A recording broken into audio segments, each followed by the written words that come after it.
अर्चना आज पूरी मेहनत के साथ बूंदी बना रही थी ताकि इन बूंदियों से वो मोदक तैयार कर सके। जय श्री गणेश। मैंने बूंदियों से मोदक तो बना लिए हैं, अब जल्दी से जाकर लाला की दुकान पे दे आती हूँ। तभी वहाँ उसकी बेटी निधि आ जाती है। माँ, मुझे बहुत भूख लगी है, मुझे एक मोदक दे दो ना खाने के लिए प्लीज़। मेरी लाडो, ये मोदक मैं तुम्हें नहीं दे सकती हूँ, ये लाला की दुकान के लिए बनाए हैं ना मैंने। तुम वो जो रोटियाँ रखी हुई है ना, उसके साथ अचार लेकर खा लो बिटिया। माँ, मुझे मोदक बहुत पसंद है, आप जब भी मोदक बनाती हो मुझे कभी नहीं देती हो, ऐसा क्यों करती हो माँ? मेरी लाडो, तुम तो जानती हो ना हमारे घर के हालात किस तरह के हैं। एक दिन मैं तुम्हें मोदक बना के ज़रूर खिलाऊंगी। आज की कहानी है विनायकपुर नाम के एक छोटे से गांव की।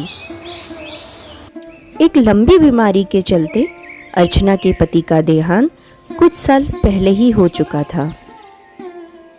तब से अर्चना अकेले ही अपनी बेटी निधि की परवरिश कर रही थी। वो मिठाइयाँ बनाने का काम करती थी। विनायकपुर गांव में एक ही मिठाई की दुकान थी जो कि लाला कालूमल की थी। कालूमल वैसे तो काफी अमीर था, लेकिन दिल से लालची और बहुत ही कंजूस था। अरे ओ अर्चना, आजकल तेरे लड्डुओं में वो बात नहीं है।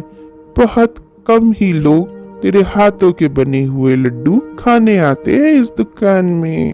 लाला जी, कई सालों से मैं आपकी दुकान के लिए लड्डू तैयार कर रही हूँ और जहाँ तक मैं जानती हूँ हमारे गांव वालों को मेरे हाथों के बनाए हुए लड्डू बहुत ही ज़्यादा पसंद है और आपकी दुकान में हर दिन लड्डू खत्म भी हो जाया करते हैं।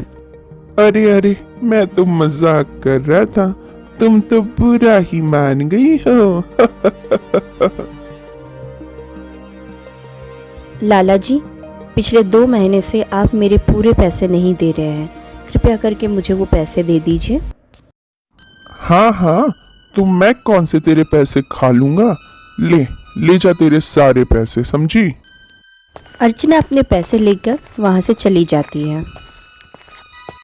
अर्चना भगवान गणेश की बहुत बड़ी भक्त थी और हर दिन वो मंदिर जाया करती थी।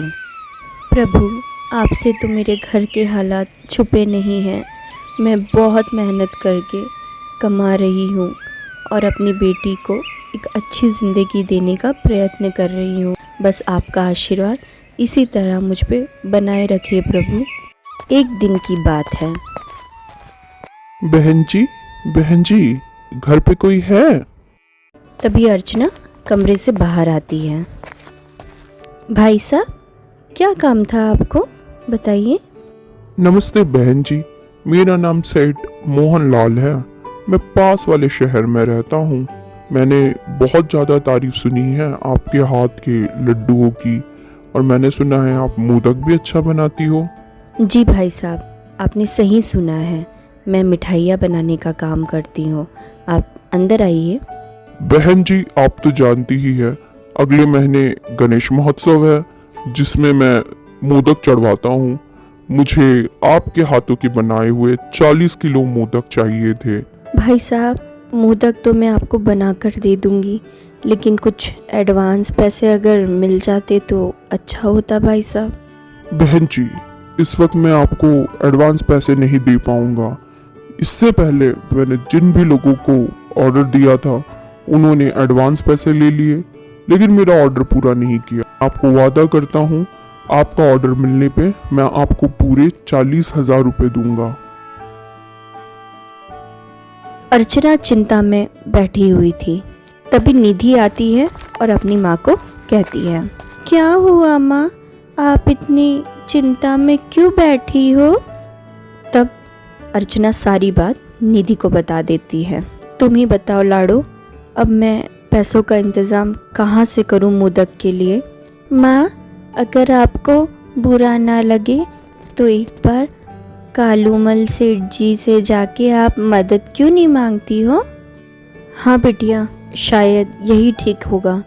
मैं जाकर कल कालूमल सेठ जी से एक बार बात करके आती हूँ। अगले दिन अर्चना कालूमल सेठ जी के पास जाती है। कालूमल एक तो अर्चना की मदद भी नहीं करता है, उसका बहुत ही ज़्यादा मजाक बनाता है और उसे वहाँ से भगा देता है। दुखी मन से अर्चना मंदिर आती है। हे प्रभु, अब आप ही मुझे कोई मार्ग दिखाइए, मुझे कुछ भी समझ नहीं आ रहा है, मेरी सहायता कीजिए। उस रात जब अर्चना सोई होती है, उसे एक सपना आता है। अर्चना, ओ बेटी अर्चना, ये किसने पुकारा मुझे? जाके देखती हूँ, अपनी आंखों पे यकीन नहीं हो रहा है। प्रणाम प्रभु, अपनी इस गरीब भक्त को दर्शन देने के लिए। अर्चना, तुम मेरी सच्ची भक्त हो, इसलिए मैं तुम्हें कुछ देना चाहता हूँ, जिससे तुम्हारी सारी समस्याएं दूर हो जाएगी। ये रहा जादुई मोदक, तुम इसे अपने मोदक की टोकरी में रख देना और फिर इसका चमत्कार देखना।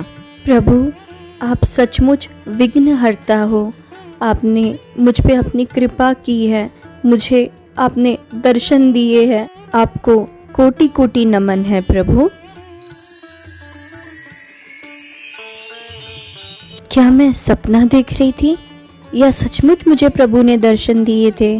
तभी उसकी नज़र वहाँ पड़े एक स्टूल पे जाती है जिस पे मोदक रखा हुआ था। ये तो वाकई में वही मोदक है जो प्रभु ने मुझे दिए थे सपने में। अगर ये जादुई मोदक है तो मैं इसे ज़रूर इस्तेमाल करूँगी। जय श्री गणेश।